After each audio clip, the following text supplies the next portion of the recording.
తాడేపల్లిగూడెం కాన్స్టిట్యున్సీకి తాడేపల్లిగూడెం పట్టణానికి ఎయిర్పోర్ట్ రావాలనేది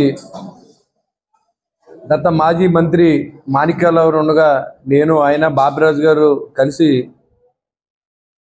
ఇక్కడ గ్రీన్ ఎయిర్ ఫీల్డ్ అని నల్లజర్ల వెంకటరమణగూడెం దగ్గర ఉన్నటువంటి ఆటవిక అడవి భూముల్లో ఫారెస్ట్ ల్యాండ్స్లో పెట్టాలని చెప్పి ఆ రోజు ఆలోచన చేసాం. ఇదే ఆలోచనని పవన్ కళ్యాణ్ గారు కూడా షేర్ చేయడం జరిగింది.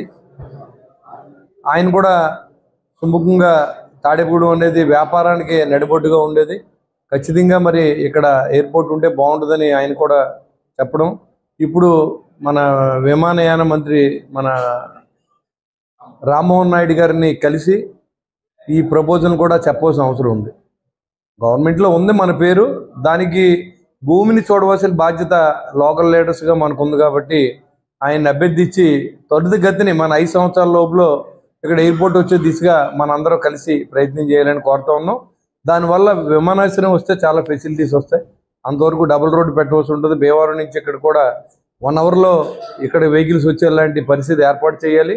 ఇది వ్యాపార కూడలి నడిబొడ్డుగా ఉన్నట్టు తాడేపల్లిగూడెం కేంద్రం. ఖచ్చితంగా ఎయిర్పోర్టు మరి శాంక్షన్ చేస్తానని చెప్పినందుకు కేంద్ర మంత్రులు రామ్మోహన్ నాయుడు గారికి, నరేంద్ర మోడీజీకి, చంద్రబాబు నాయుడు గారికి, అదేవిధంగా పవన్ కళ్యాణ్ గారికి అందరూ కూడా నా ఉదయపూర్వక నమస్కారం, పై కృతజ్ఞతలు తెలియజేస్తా ఉన్నా. రాబోయే రోజుల్లో ల్యాండ్ సేకరణ కోసం మరి రామ్మోహన్ నాయుడు గారిని కలిసి మరి ఆ టీంని ఇక్కడ తీసుకొచ్చి ఇన్స్పెక్షన్ చేయించే బాధ్యతను కూడా మరి ప్రభుత్వం తీసుకుంటుంది. మరి దాంట్లో భాగంగా ఇక్కడ లోకల్ ఎమ్మెల్యేగా మన వంతు బాధ్యతని మరింత త్వరితగతిన ఆ రోజు మనం ఇటు కాలేజీని ఎలాగైతే సంపాదించామో అదేవిధంగా ఎయిర్పోర్ట్ కూడా రావడానికి నా వంతు కృషి 100% చేస్తానని చెప్పి నాకు కూటమి సభ్యులందరూ సహకారంతో శ్రీనివాస్ వర్మ గారు మనకి మంత్రిగా ఉన్నారు, మనకు ఒక కొండంత బలం కాబట్టి ఆయన అండదండలతో కూడా మరి ఇప్పుడు ఈ ఎయిర్పోర్ట్ని మనం తీసుకొస్తే చిరస్థాయిగా మన సమయంలో మరి ఎయిర్పోర్ట్ వచ్చిందంటే మనం మంచి పేరు ఉంటుంది. పనిచేసే దిశగా మరి కూటమి అభ్యర్థులు అంతా కలిసి పనిచేస్తూ ఉన్నాం. నాకు పనిచేసిన నాతో పాటుగా కలిసి మరి అందరూ కలిసి ఈ యొక్క ఎయిర్పోర్ట్ తీసుకురావడానికి అందరూ సహకరించవలసిందిగా నేను కోరుతా ఉన్నా. Thank you very much.